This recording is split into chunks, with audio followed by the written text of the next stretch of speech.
Bismillahirrahmanirrahim. Assalamualaikum warahmatullahi wabarakatuh. Sahabat dari Jabar, kali ini kita memiliki kesempatan yang sangat baik bisa berdialog dengan salah satu tokoh di Kabupaten Subang, khususnya di Kecamatan Jalan Cagak. Tidak lain dan tidak bukan adalah seorang kepala desa Jalan Cagak. Assalamualaikum Pak Kades. Waalaikumsalam warahmatullahi. Sehat? Sehat, alhamdulillah. Alhamdulillah. Kang Gilang. Siap.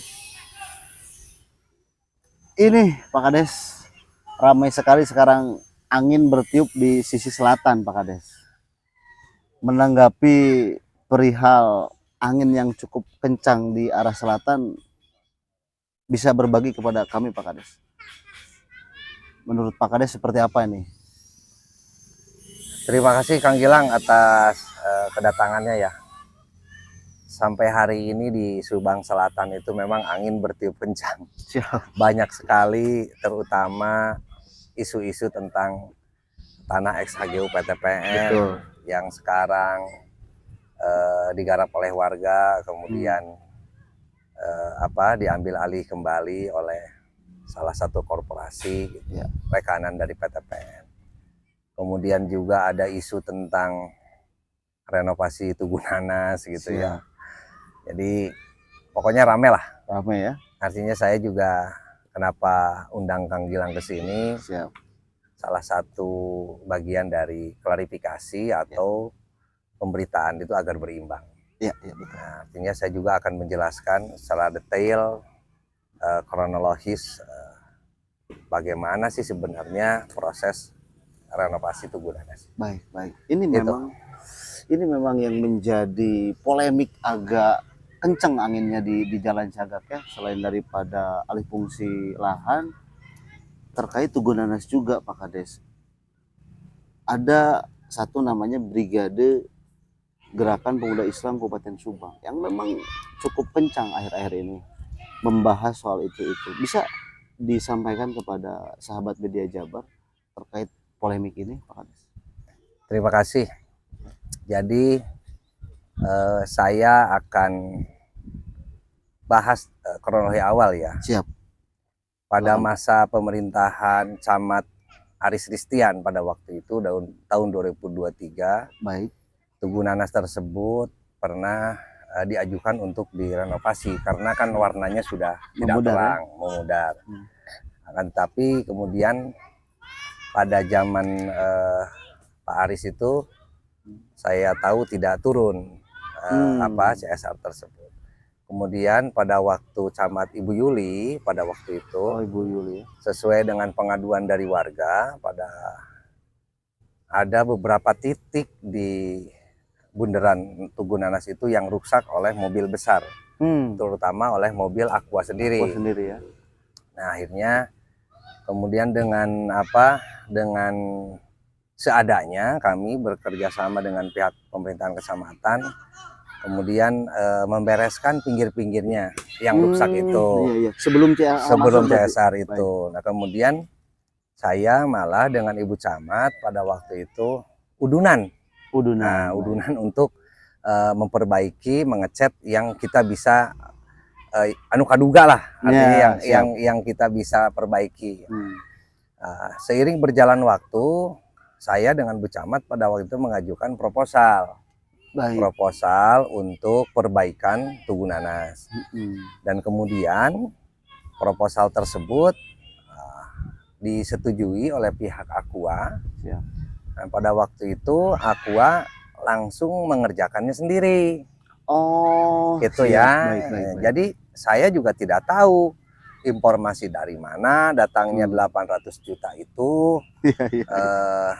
Jadi yang jelas ketika kita ajukan proposal disetujui, datanglah Kang Jenal sebagai humas dari PT Investama. Kemudian beliau membawa tukang dan akhirnya mengerjakan pada waktu itu. Dicat kembali dan dirobah bentuk nanas itu karena memang waktu itu sudah pada rusak. Betul. Akhirnya saya juga tidak tahu dengan Bu Camat berapa total biaya yang mereka keluarkan. Hanya saja pada waktu pengerjaan datanglah utusan dari Dinas Kimrum. Oke. Kalau sekarang tuh apa sih Dinas Kimrum tuh? Disperkintan ya. Dari Dinas Kimrum teman saya juga namanya Pak Oke. Pak Oke.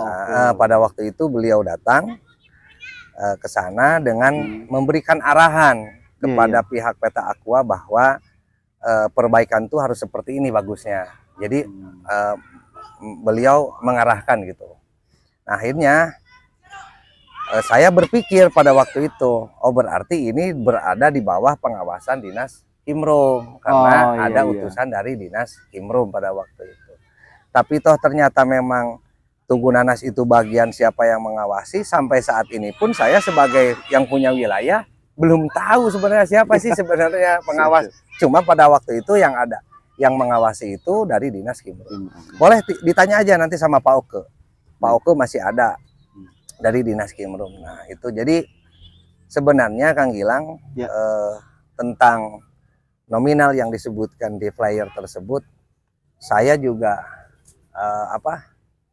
kaget sekaligus kumahanya hayang seuri lah, ingin tertawa gitu. Duit dari mana gitu. Sedangkan sekarang kan sudah tahu ya, di Perbub Kabupaten Subang tahun 2023 CSR perusahaan itu bukan melupakan PAD. Iya, betul. Jadi tidak boleh CSR dari setiap perusahaan itu masuk langsung ke kas pemerintahan. Makanya kalau memang benar itu dari Aqua ada 800 juta, kemudian masuk ke kas pemerintahan Desa Jalan Cagak, begitu bodohnya saya. Karena itu melanggar perda, Pak. Iya, ya melanggar perda, kemudian konsekuensi hukum ke depannya kan akan menjadikan pertanyaan. Betul. Dan itu akan menjadi kesalahan. Ya, jadi ada indikasi temuan kalau gitu ceritanya. Itu. Oke, baik. Ini juga sedang ramai, Pak Kades, terkait poster juga ya. Yang membicarakan mengenai Undang-Undang ITE yang disampaikan oleh sahabat Ade Jabar juga dan Brigade GPI. Undang-Undang ITE yang disampaikan dalam poster tersebut indikasi kewenangan yang Pak Kades sampaikan Kimrum, tapi Dinas Kimrum itu sendiri membantah keterlibatan dalam pengawasan perbaikan Tugu Nanas. Menurut Pak Kades gimana itu? Karena kronologisnya kan tadi sudah kita bahas ya, bahwa ketika pelaksanaan perbaikan dari Kimrum khususnya Pak Oke memang mengawasi ya. Itu coba disampaikan Pak Kades terkait jadi kalau terkait Undang-Undang ITE saya penyebar hoak itu sebenarnya dilihat dari awal kronologis dulu. Ini menarik. Ini awal kronologis ya. Lepaskan saja Pak Kades, lepaskan. Ketika mereka membuat flyer gitu kan. Karena memang saya tidak merasa pertama menerima uang itu. Kemudian saya pun tidak tahu menahu tentang CSR yang begitu besar. Nah, dan pada waktu renovasi tersebut ada orang Kimrum. Jadi saya pikir berarti pengawasan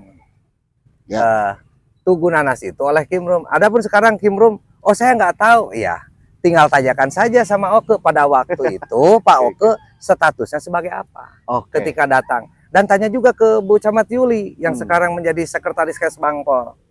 Jadi sebenarnya dengan Pak Oke itu pada waktu Pak Oke turun ke lapangan, kemudian memberikan arahan kepada pihak Aqua bahwa harus seperti ini,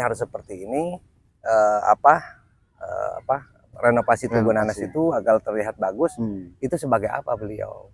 Jadi saya pikirnya, mungkin pengawasan di Kimrum. Ya terserah mereka mau buat bahwa itu saya penyebar hoak atau